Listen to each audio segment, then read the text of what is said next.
We've had enough of drag queens gyrating in front of children in the public square. These groomers and child predators must be stopped because they're sexualizing children for profit in a multi-billion-dollar medical industry that looks to grow and grow.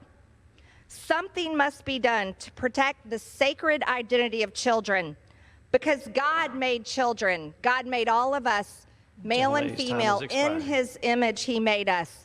And God doesn't make mistakes. I urge every single Republican and members of Congress to co-sponsor my bill, and we must get it passed. This isn't just a Republican issue. This is an issue across the board. All voters agree. All voters agree. Nobody agrees with what you're saying there. Nobody. First of all, I just have a general question, okay?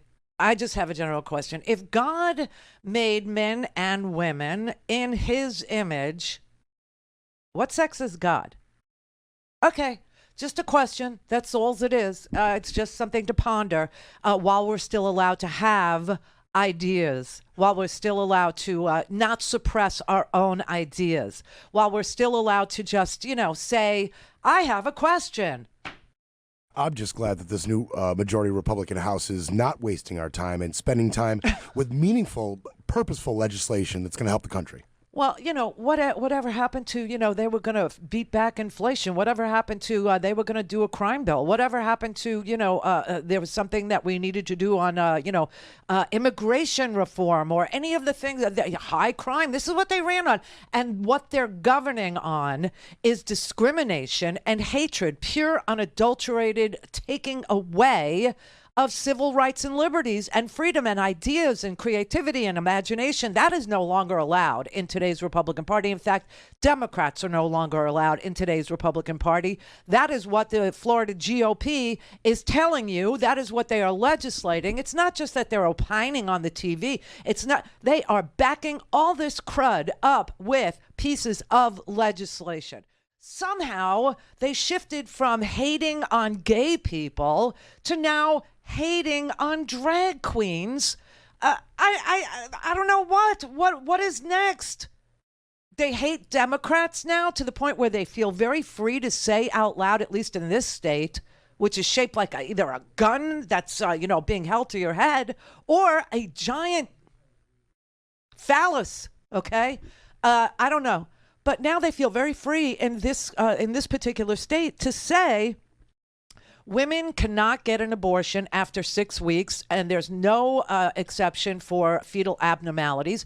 You now have these women in Texas who were pregnant. Some of them actually gave birth. One of them gave birth because she had twins. One of the twins was not viable. The other one was. She wanted to try and save the one that was. And Texas wouldn't have anything to do with her. They wouldn't intervene. They wouldn't help her. She had to go to Colorado. She had to leave the state and not tell anybody what she was doing or where she was going because she was in fear that her neighbors in this very Stasi, East German, secret police way would tip off the authorities that she was trying to get, an intervention in her pregnancy, which in Texas, no. But she went and was afraid to even Google it. I mean, they're telling you they're afraid to even Google what's going on with their pregnancies because they don't know what's searchable and what's not. They don't know that, if there's a criminal, violation or if there's a civil case brought against them by a neighbor to get the $10,000 bounty. They don't know if your computer searches would be, something that could be produced in court against you. So they're scared to even Google. This is America. They're scared to even Google. This is sick. This is so un-American. This is not normal. This is not acceptable. This is not okay in anybody's world, who's ever tasted freedom. This is so... it's such an affront. It's such an attack on 50-year-old rights. It's such an attack on and a discriminatory effort to divide, to separate in order to conquer. This is sick. This is ugly. This is just I've never in my life